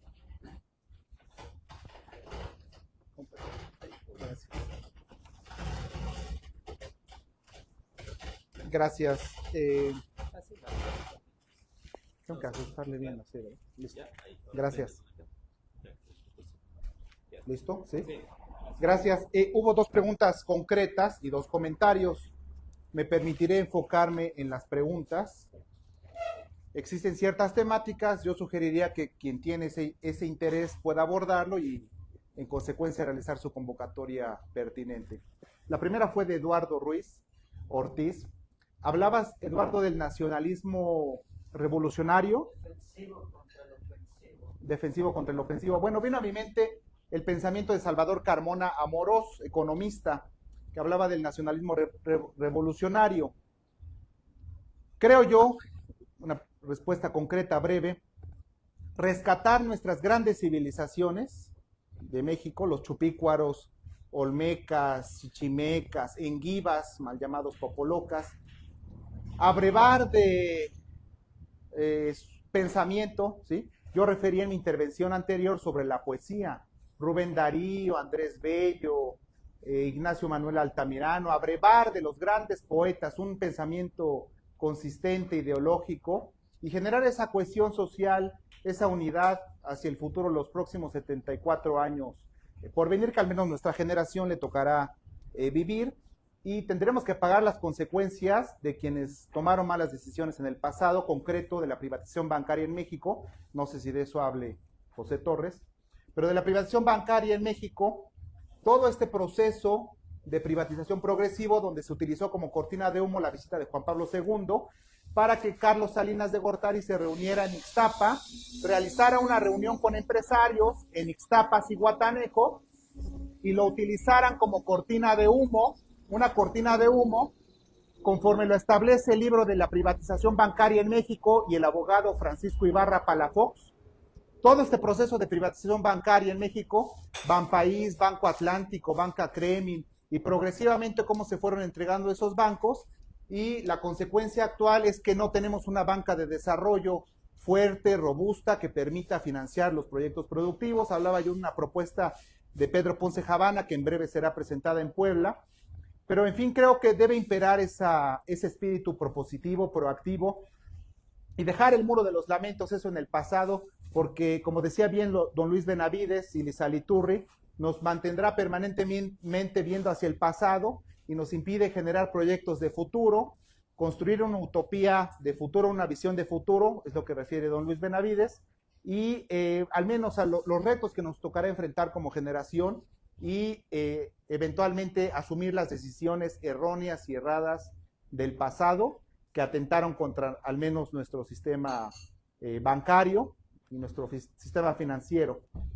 Hablaba el maestro Raúl Carvajal sobre la decadencia de Occidente. Vino a mi mente este libro de Manuel Todd, La decadencia de Occidente, y también el pensamiento de Johann Galtung, que en junio de 2006 en nuestra universidad se le otorgó, se le distinguió con el doctorado honoris causa, hoy que se reparten doctorados a diestra y siniestra, incluso ya se tienen que pagar X cantidad, 20, 30 mil, y creo que se ha desdibujado se ha desvirtuado el por qué, que es razón de pasado, y el para qué, que es razón de futuro, del doctorado honoris causa, el por qué se le entrega, para qué se le entrega a las personas si ya adquirió una visión monetarista y cualquiera lo puede pagar y se lo pueden asignar. Creo yo, hace 20 años a Johann Galtung se le otorgó, creo yo que se debe rescatar ese pensamiento, ese discurso que está disponible en la red, donde él habla de que el Tratado de Paz de Westfalia de 1648 no era sino el comienzo de guerras interminables, así está explícitamente en su discurso, y esto lo señalo por su pregunta del el fin de la hegemonía o la decadencia de Occidente, y la guerra cultural también se hablaba anteriormente, efectivamente una guerra cultural, y viene a mi mente una pregunta detonadora: ¿cómo contrarrestar los efectos exógenos y esas penetraciones externas donde pretenden intoxicarnos, ¿no? Con Netflix, que es de Obama, que dice don Alfredo Jalife que uno paga para que lo intoxiquen? Bueno, pues progresivamente dejando de consumir cierto tipo de contenido. Hoy las redes sociales, TikTok, logran generar gran atención tan solo con 5 o 10 segundos, pero yo creo que es la manera de incidir, el reforzar, insisto, el sentido de identidad, pertenencia, rescate civilizatorio de nuestras grandes culturas, abrevar de ellas, y también de la poesía, como bien señalaba hace unos minutos. Gracias. ¿Tú o quieres? ¿Yo? Nada, te agarraron en curva. Bueno, ¿sí me escucho? Sí, creo que no me había escuchado todo este tiempo. Bueno, primero quiero retomar el cómo me presenté hace rato, el que yo estudié gastronomía, me he dedicado durante 9 años aproximadamente al estudio autodidacta. Entonces, yo el tema, por ejemplo, que mencionaba el señor de estas disputas entre el comunismo y el capitalismo, no me tocó entrar por ahí, me tocó entrar a análisis ya profundos, y ya es ahí donde yo aterricé mi lógica. Utilicé el método científico para aterrizar, o bueno, para asumir lo que yo creí que era verdad, ¿no? Detrás de la filosofía humanista, detrás de lo que debería de ser, ¿no? Dentro de ese parámetro del humanismo. Y yo mencionaba que yo soy un impulsor de la revolución de las conciencias, y yo lo definía como la resistencia semántica de los pueblos originarios contra los intereses corporativos privados inhumanos. Y es muy importante la palabra inhumanos, porque en sí no quiero meterme a una discusión de uno contra otro, sino son conceptos que si los desglosamos, pues ¿qué significará intereses corporativos privados inhumanos, ¿no? Pues hablamos de toda la maquinaria que creó la Primera Guerra Mundial, la Segunda y el actual contexto como tal, porque siguen como tal esos intereses, ¿no? Mencionaba el señor que es la disputa por el poder, y pues sí, es la disputa por el dinero. Y eso lo uno con lo que mencionaba el señor, que hizo la pregunta de que si vemos que está cayendo el imperio o algo así, pues sí, en realidad está sucediendo la famosa desdolarización. Hace rato Ernesto mencionaba que Rusia y China ya están haciendo un frente económico, incluso este tema de los BRICS, el mundo está yendo al tema de la desdolarización, porque en su momento hubo un tema de acaparar el oro del mundo, y es ahí donde ellos abusaron de esa confianza que el mundo les había dado y retuvieron el oro y utilizaron al petróleo como suministro, bueno, como principal recurso para tener este sistema SWIFT que mencionabas. Por eso se dio esto del atacar, bueno, de apoderarse del petróleo de los árabes sauditas y ahora de Venezuela. Entonces sí, en realidad seguimos en ese contexto. Y ellos lo que provocan en nosotros, con su manipulación mediática, es la disonancia cognitiva, que es lo que mencionaba el señor hace rato, con estas ideologías. Ellos desde hace mucho tiempo, ambas partes, ¿no? Los que algunos consideran izquierda y derecha, todos utilizan esta disonancia cognitiva para seguir con el poder, porque en efecto, Morena hace lo mismo. Quiero decir aquí que yo entré a este tema, me empezó a gustar por la ola obradorista, ¿no? Claramente, bueno, soy de la generación que se sumó a esa ola y desde entonces sigo a Alfredo Jalife, que era muy cercano a esta administración, pero que incluso él ya está alejado. Él ha denunciado prácticas de pisotear la Constitución, incluso él habla de que lo persiguieron y que él lo dice así, bueno, le secuestraron por 30 y tantas horas de una manera ilegal por parte de una secretaria muy conocida, ¿no? Que no sé si aquí algunos lo conozcan, pero... Tatiana Cloutier. Correcto. Así. Así, Tatiana Cloutier, la verdad. O sea, sí existe esa disputa del poder y van a hacer lo que sea. Van a hacer lo que sea, tanto como para aliarse con el narcotráfico. Yo manejo una tesis que sí existe un Pax Narca, que sí, Adán Augusto y todos estos personajes de alto nivel sí están involucrados, incluso los hijos de AMLO. Entonces sí existe esta disputa entre los pueblos originarios y los intereses corporativos privados inhumanos, sea de izquierda o derecha.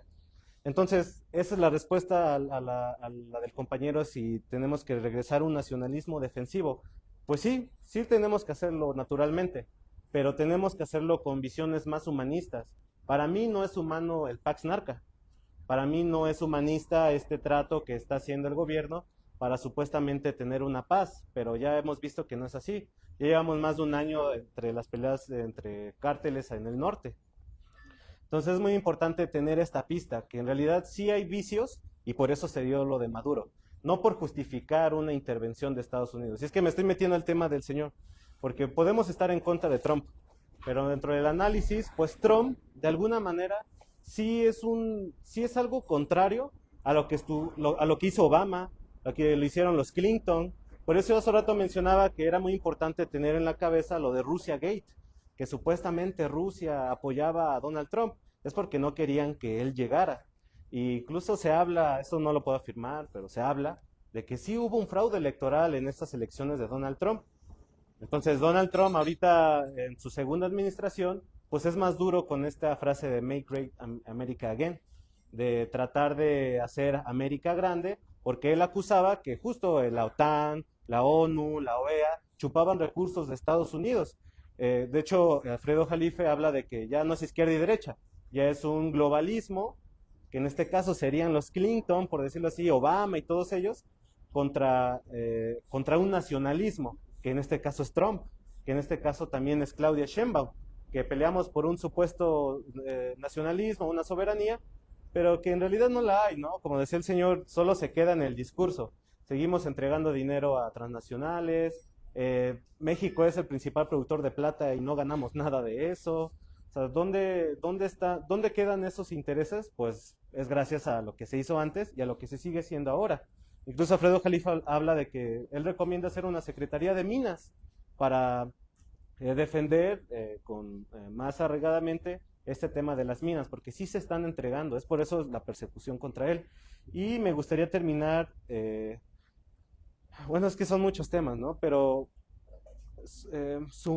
no montándonos a la narrativa de Trump, pero sí dejando esta tarea como para que vayamos viendo cómo ha evolucionado la verdad que perseguimos todos. Yo no defiendo a ninguno de los políticos, ahora sí que somos los del pueblo contra la clase política. Pero yo les recomiendo buscar el trabajo, esta película del controversial Eduardo Beristáin, creo que se dice así, de Sounds of Freedom.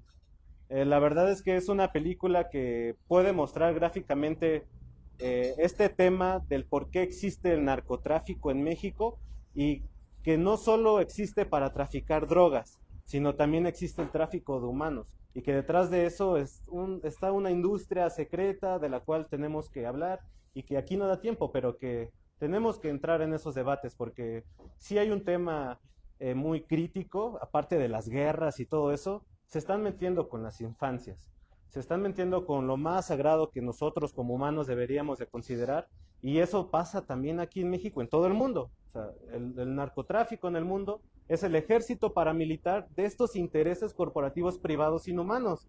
Y lo dejo hasta ahí, la tarea de Sounds of Freedom, y que el dato de que somos, creo que el primer lugar o el segundo lugar de pornografía infantil, creo. Entonces, tenemos que poner mucho ojo en eso. Incluso, ya para terminar, está ese tema del tráfico de personas, pues está aquí en Puebla. Estamos hablando de exgobernadores, estamos hablando de periodistas que fueron torturadas por sacar este tema. Entonces son temas complejos, sé que también no es muy seguro hablarlos, pero creo que de esta manera puedo aterrizar de que sí, izquierda y derecha están peleados ideológicamente, pero por culpa de esos intereses corporativos privados, y que tenemos que empezar a abordar estos temas.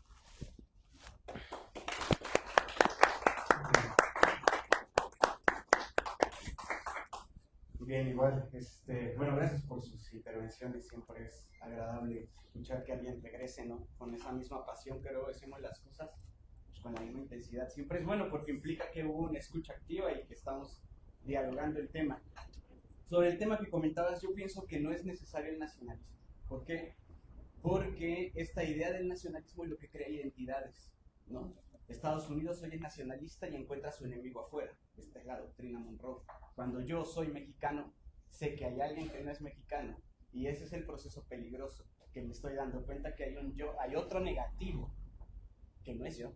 Y por eso no me gusta mucho Huntington, porque en el tema del choque de las civilizaciones hace eso, ¿no? Pensar que hay un proceso civilizatorio de una civilización elevada que encuentra unos salvajes, y que como son salvajes no se entienden y va a haber un choque. Yo no estoy muy de acuerdo con él, ¿no? Entonces, y además, ¿por qué no necesitamos los nacionalismos? Porque el capitalismo está descentralizado. El capitalismo no necesita el territorio como tal, ya está a nivel global, es una cosa que está metida dentro de toda la transnacionalidad financiera. Por mucho que nosotros dijéramos, voy a ahorrarme, voy a hacer una secretaría de las minas, todas las ganancias de las minas ya va al capital global en sí. El capitalismo está desterritorializado, no necesita cuerpo ni territorio como tal. Ahora, ¿qué necesitamos? Sí, soberanía, pensaría. ¿Qué es esa soberanía? Pues no sé, me imagino que al menos la decisión de un pueblo para poder elegir de manera libre ciertas leyes que le pueden ir funcionando a sí mismo. ¿A qué me refiero con esto? Va a haber leyes que se han ganado con estos gobiernos progresistas, como el derecho a que se casen los hombres, no sé, que no fueron ganados con gobiernos neoliberales. Ahora, ¿por qué le llamamos gobiernos progresistas y no comunistas? Porque no hay comunismo. Ya quisiera yo que los jóvenes fueran comunistas, ¿no? Pero es una mentira, nadie lee a Marx. Regularmente hay una satanización de Marx, sobre todo de la gente que no lo ha leído. Y Marx va a aparecer en muchas lecturas. Una de ellas es, venga, la toma de los medios de producción, que fue la que se llevó a la Segunda Internacional, sobre todo de 1900, ¿no? Fue de la que salió Lenin, y esta idea de que si tomamos los medios va a cambiar el asunto. Hemos dado cuenta que no. ¿Por qué? Porque el capitalismo es desterritorializado. De nada sirve que tomes los medios si sigues replicando la lógica del capital, que es lo que sucede con estos gobiernos progresistas. No rompen con la lógica del capital, ¿no? Siguen exportando, siguen aprovechándose de la fuerza de trabajo, no es cierto que ellos sean comunistas. Primero creo que hay que poner ahí un apunte importante. Por ende también Putin no es comunista, porque también trabaja a partir del capital global, exporta, hay todo un proceso de globalización, ¿no? Entonces, pensaría que ahí hay unos puntos importantes a ir jalando. No sé qué se necesita, porque desafortunadamente la sociología no tiene una varita mágica, una bola de cristal, ¿no? Nuestro trabajo es malo bien ver cómo sucede eso. Y esto así está sucediendo hoy. Los gobiernos progresistas son de izquierda, pero no son comunistas. Son capitalistas también, están dentro del mismo mercado capital. Aguas, pero sí hay una redistribución de la renta diferente. Y esa es la gran diferencia entre los gobiernos neoliberales y los gobiernos que la redistribución de la renta es distinta. Y ahí habrá distintas discusiones económicas en saber si es mejor darle a la población el dinero para que lo gaste aunque aumente la mercancía, o es mejor dárselo a las grandes empresas para que pongan mucha mercancía y baje el precio de la mercancía. Eso va a tener muchas vertientes, pero creo que era importante eso, sobre todo porque Marx nos va a dar una condición científica de entender la producción social, cómo se produce lo social. Y ahí voy a encontrar algo interesante que decían del neoimperialismo ya las intervenciones de los compañeros, ¿no? Yo creo que el neoimperialismo, a una diferencia al imperialismo clásico, es que hoy, insisto, no necesita de territorios, pero es caníbal y cyborg. No le importa matar humanos con tal de obtener esta gran ganancia, ¿no?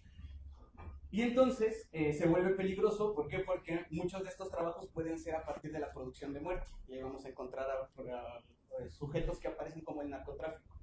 El narcotráfico no es paramilitar. El narcotráfico es una corporación transnacional. Invierte también en la bolsa mundial, invierte también en trabajos no legales, invierte también en minería, invierte también en el pollo, invierte en toda nuestra vida cotidiana. Y no nada más en México, lo invierte a nivel nacional. Según nuestras cuentas, tiene más dinero que Tesla, por ejemplo. Implica que ¿quién le puede lavar ese dinero al narcotráfico? El capital mismo de los bancos. Entonces, el narcotráfico no funciona como un agente maligno que anda tratando de destruir la civilización que hemos construido por las leyes. No, el narcotráfico funciona en ese sistema para generar una producción de valor económico al momento. ¿Cómo así? Es cierto que las guerras son tecnológicas y electrónicas, pero siguen movilizando miles de soldados y búnkers y aviones. ¿Por qué? Porque eso implica más ganancias para la industria armamentista, más gasto de petróleo y por ende más dinero ganado que pueda sostener el financiamiento especulativo. Volviendo un poco al tema de la unidimensionalidad, no hay comunistas, ¿por qué? Porque hemos girado hacia la unidimensionalidad. Aunque yo me pare aquí a decir soy comunista, o me tengo que parar y tomar el transporte público, o sea, echarle gasolina. Hay una unidimensión que es la de consumidores y vendedores, no podemos perder también eso como de hilo, pues. Y estoy de acuerdo, ¿no? En que si bien hay un tema de concientización de las personas, porque estamos diciendo que hay un pleito de los imaginarios colectivos, ¿cómo estamos pensando en los imaginarios colectivos? Pienso que sí es importante tomar ese asunto porque Auschwitz no fue el trabajo solo de Hitler. O sea, no es que Hitler hablara y convenció a todos. Auschwitz y toda la Segunda Guerra Mundial es porque la población alemana sostenía también ese pensamiento. Y eso puede suceder hoy con las ultraderechas, ¿no? Que dicen que hay solo un tipo de familia tradicional. Bueno, es más, que los buenos valores se han perdido y les dices, ¿cuáles son esos buenos valores? Los de mis padres. O sea, ni ellos saben, ¿no? Pero implica que hay como un tratar de dar seguridad porque hay un caos, cuando el caos ha existido desde siempre, no hemos cambiado el modelo capital desde 1890. Ahora, aquí quiero llegar a otra parte interesante y es que el Estado no ha existido siempre, ¿no? Y aquí va un poco el qué hacer. Leninista, por cierto, el qué hacer. Muchas personas van a dar una opinión, ¿no? Pero qué hacer quizá, no es que sea esta la cosa, pero ayudaría a desustancializar el valor de la mercancía y pensar que el Estado no es eterno y hay que irlo diluyendo una vez que lo tengamos en las manos, ¿no? Y ya para cerrar,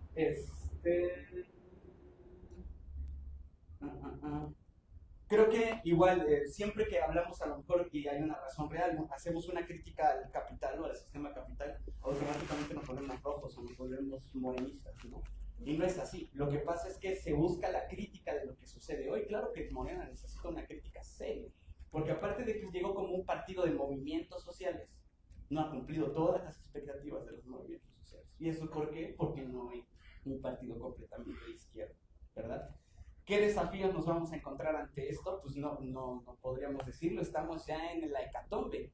Nos pueden, dicen ustedes, avanzar 50 metros y ¿qué vamos a hacer? Nada, el desafío es grave, es sobrevivir, es plantearnos, reestructurarnos.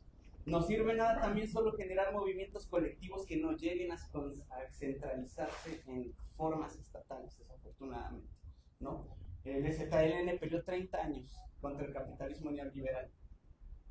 No lo que derribaron, pero el narcotráfico llegó y en 4 años rompió con ellos, en 3 años. Hoy no hablan de la defensa, hablan de que no los olviden. Pelean la memoria, pelean el recuerdo.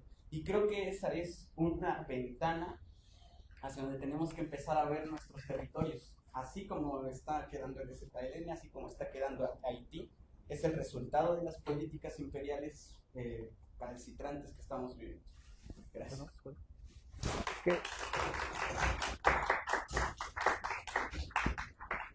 El maestro Juan Daniel formuló una pregunta también sobre los retos y desafíos. Yo lo olvidé, pido una disculpa. Desafíos, ¿no? Y retos. Yo hacía mención de lo que expone Arturo Huerta González en su libro, ampliamente conocido por los presentes, del grado de dependencia en importación de granos básicos. Ya lo que no mencioné y olvidé mencionar, otra obra de Eckhard Boch-Schmidt sobre patrimonio biocultural construyendo territorios equiparables de vida frente a territorios de muerte. Él hace un llamado concreto en romper ya con la UPOV 91, convenios sobre diversidad biológica que afectan el germoplasma en el intercambio de las semillas, y esto porque viene impuesto de organismos internacionales, entrecomillado para generar competitividad, mejor rendimiento en las semillas. Eso es concreto de Eckhard Boch-Schmidt, llama a romper con el UPOV 91 y los convenios sobre diversidad biológica, que insisto son impuestos por agentes externos para generar detrimento, perjuicio específicamente de las semillas. Eso por lo que respecta a la agricultura.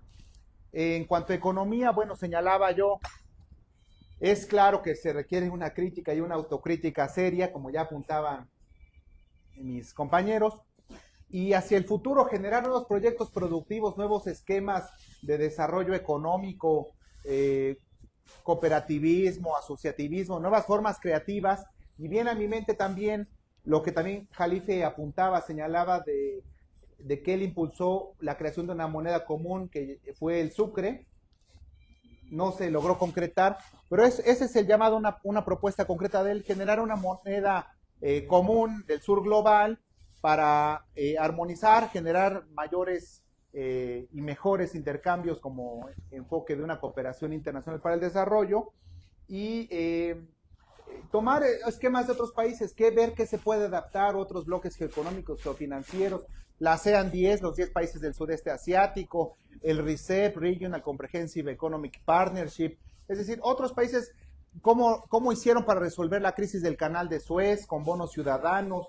Ya hablabas muy bien de La Plata. Hoy precisamente le preguntaba a don Alfredo Jalife en su programa en vivo sobre el conflicto iraní, quién es el mejor postor y el peor impostor en cuanto al conflicto ahora que se vive en Irán, donde están enfrentando una inflación y una crisis severa económica. Él dijo que el mayormente beneficiado es Israel, lo apuntó él. Habrá otros, bueno, habrá que profundizar en el asunto correspondiente. Hablando del agua, también se señala que Mekorot, esta empresa israelí, también tiene buena presencia en México. Bueno, ¿cómo contrarrestar esos efectos? Repensarla con agua.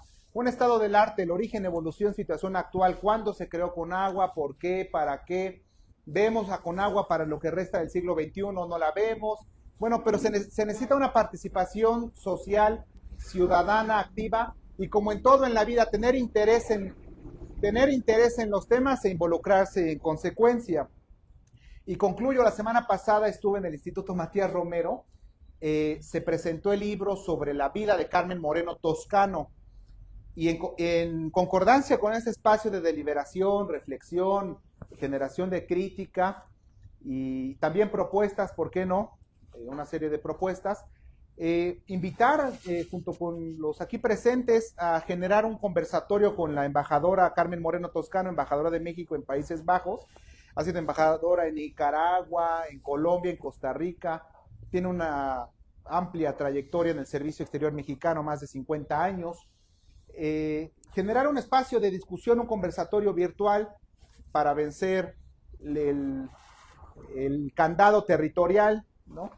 O la distancia, y con el enfoque de repensar la diplomacia, Naciones Unidas, donde ella también tuvo una función relevante a favor de las mujeres. Esa sería una propuesta de mi parte para afrontar los desafíos a esta pregunta que señalaba el maestro Juan Daniel Flores, y fortalecer, concluyo, perdón que me extienda, fortalecer nuestras instituciones, la administración pública centralizada, descentralizada, desconcentrada, paraestatal, fortalecer los mecanismos de participación ciudadana en Puebla. Es vergonzoso, y lo digo categóricamente, es vergonzoso que ya se cumplan 5 años de omisión legislativa. En junio próximo no tenemos ley de participación ciudadana, y el acto reclamado ha sido y será la omisión legislativa para el ejercicio absoluto de la revocación de mandato de la persona titular del Poder Ejecutivo del Estado de Puebla. También a los diputados, si no cumplen su función y su representatividad, también llamarlos a cuentas como un pleno ejercicio de transparencia, rendición de cuentas, gobernabilidad democrática, sea el partido que sea, si no cumplen su función, llamarlos a cuentas. También recientemente, perdón que me circunscriba a lo local, pero fue nombrado un auditor superior del Estado de Puebla recientemente. Bueno, también, ¿cuál es la función de la Auditoría Superior del Estado? Tienen auditores internos, externos, repensar, pero para ello es necesario que el ciudadano se involucre, conozca su institucionalismo mexicano y en consecuencia pueda generar espacios de reflexión, y yo lo felicito, maestro Juan Daniel Flores, por generar espacios como este. Gracias.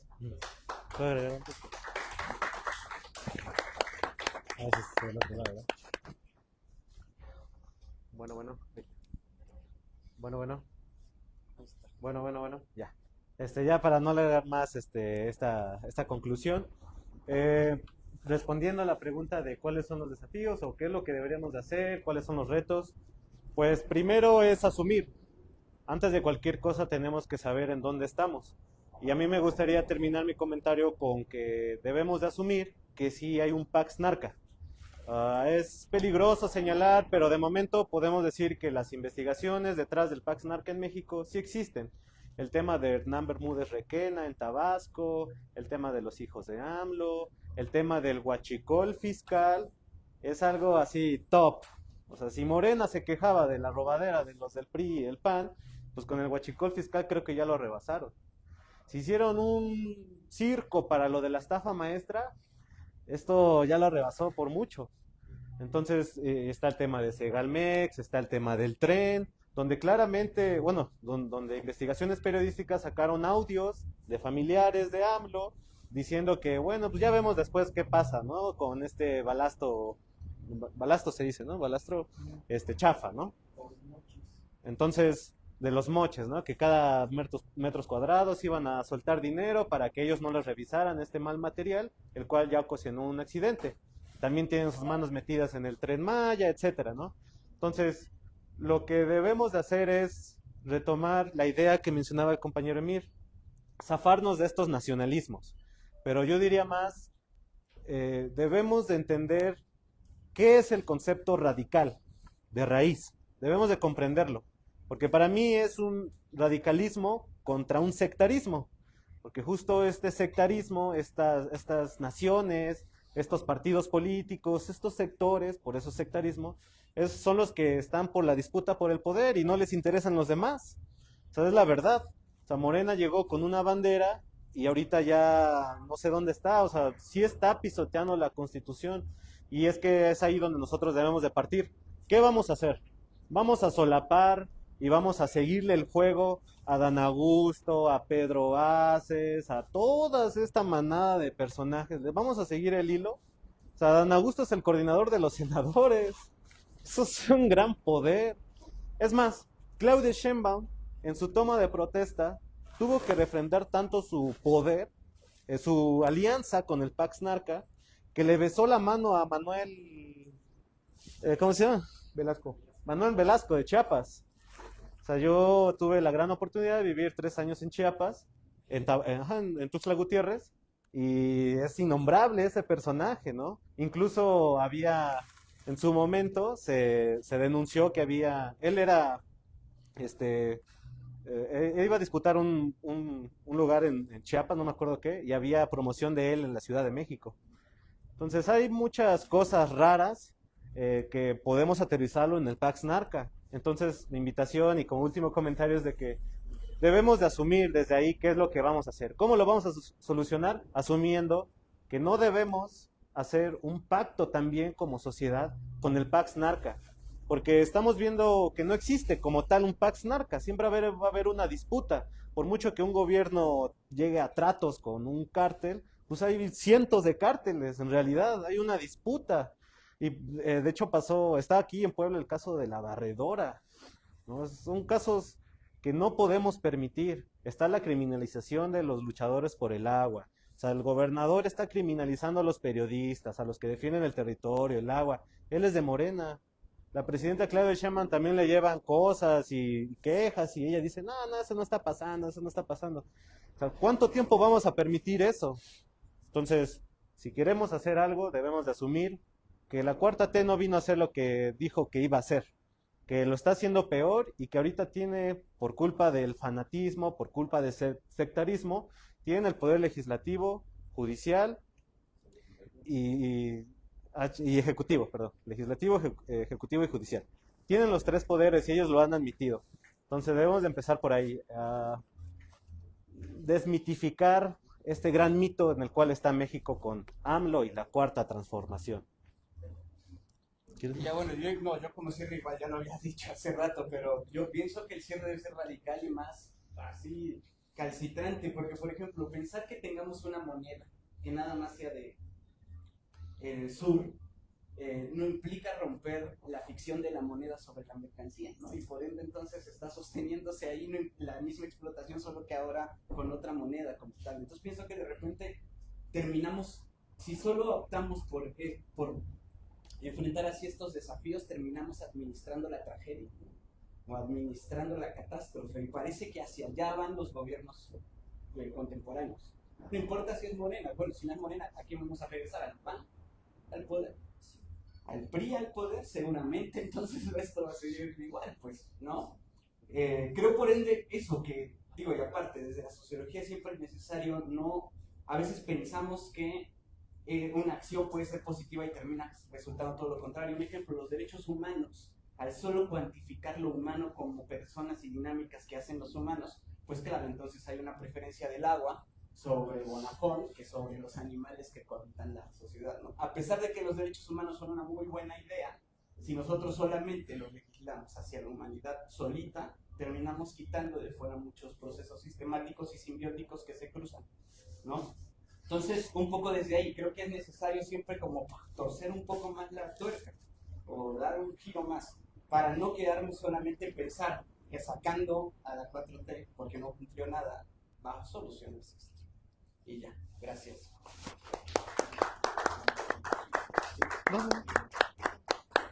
Bueno, pues muchas gracias.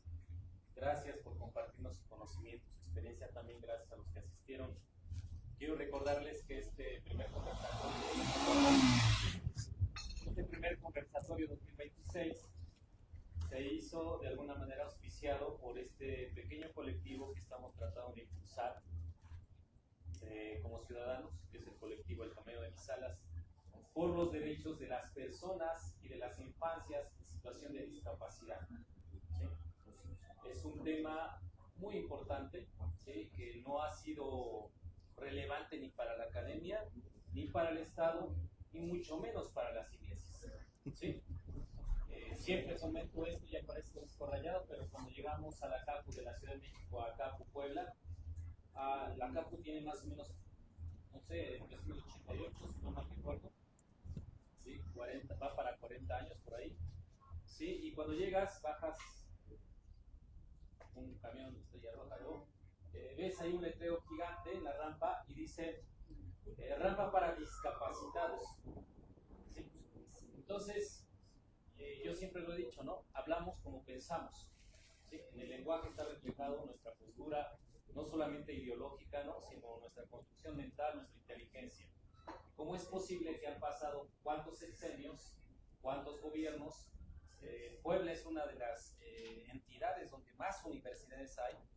La Ibero, ¿no? Que es por ahí de los años 80, la UTLA, obviamente la Universidad Autónoma de Puebla, ¿no? ¿Sí? Y yo no veo dónde están los investigadores, por eso a veces hablo con tanta ironía del Instituto de Ciencias Sociales, ¿no? Porque no hay estudios serios en torno a la equidad, le seguimos llamando inclusión. Entonces, esta pequeña mesa que realizamos en torno a las problemáticas en América Latina, auspiciada por nuestro pequeño colectivo, el proyecto que también encabezó, el proyecto que se llama La Gota y la Piedra. ¿Por qué? Porque la piedra es la realidad, ¿sí? Y la gota discursos, estas realidades, estas acciones que tenemos que tomar frente a esta realidad capacitista. Recordemos que el capacitismo es toda esa forma, esta construcción de pensamiento, estas acciones que toman las personas cuando ven a una persona o infancia en situación de discapacidad y pensamos que o no puede, o no sabe, o no debe. ¿Sí? Y no solamente lo viven las personas con alguna discapacidad, sino también las personas con preferencias sexuales que se salen de la norma, ¿sí? De lo que entiende la gente como normalidad. ¿Qué es la verdadera enfermedad, la normalidad? ¿Sí? Bueno, pues muchas gracias. Gracias, permítanme decirle Ernesto, gracias Emir, ¿sí? Gracias Sergio por estar acá, gracias a todos los que participaron. Y bueno, por parte de nosotros queremos entregarles, lo voy a apagar, basta con mi voz, este pequeño reconocimiento por habernos acompañado. Es la primera mesa que hacemos, vamos a hacer más con otras temáticas. ¿Sí? Y todo esto lo hacemos solamente también con nuestro esfuerzo como pequeño colectivo. Reina, Benjamín, que está aquí presente, y su servidor, Juan Daniel Flores. Bueno, entregamos el reconocimiento a Ernesto García Hernández por haber compartido con la comunidad su conocimiento y experiencia en la primera mesa temática 2026 denominada Latinoamérica, tensiones, disputas y escenarios en el espacio político actual.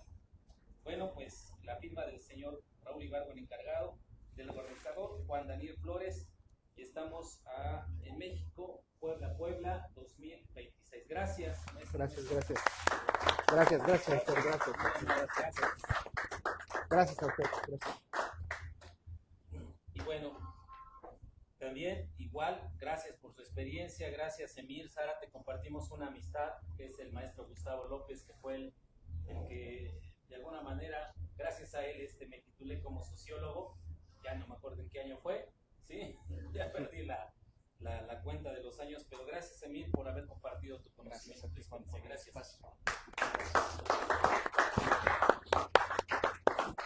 Sergio, gracias, sobre todo gracias por generar un espacio periodístico también, ¿no? Junto con Jaime, junto con Andrea, ¿sí?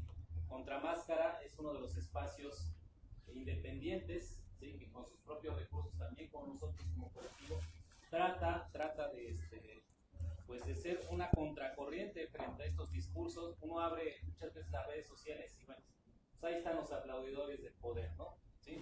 Pero Contramáscaras, ellos de hecho nos acompañaron en la marcha del 8 de diciembre del Día Internacional de las Personas con Discapacidad, que por cierto, desafortunadamente, hay que decirlo, el movimiento está fragmentado, ¿sí? No somos un solo movimiento, habrá que decirlo, ¿sí? No todos entendemos los derechos de las personas con discapacidad como lo entienden algunos se quieren alinear más al Estado, más al Congreso, pero si tenemos un Congreso que está alineado al gobernador del Estado que persigue periodistas, ¿no? Y que, bueno, estamos viendo cómo se comporta de manera autoritaria, para mí es una combinación entre el morenovallismo y el marinismo, no hay más. Gracias, muchas gracias Sergio por tu conocimiento y por tu experiencia. Gracias por invitarnos. Gracias al público también. Propongo una foto con el, sí, propongo una foto con el maestro Juan Daniel, ¿no? Gracias, sí. Sí. Nos salimos tantito. Abogada, salimos gracias aquí. por venir, ¿eh? Gracias por venir. Gracias, igualmente, igualmente. Quiero comentar ¿Dónde? que hay una situación. Ah, sí. Pues júntense.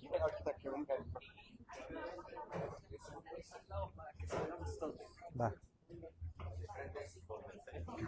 No se preocupe, señor.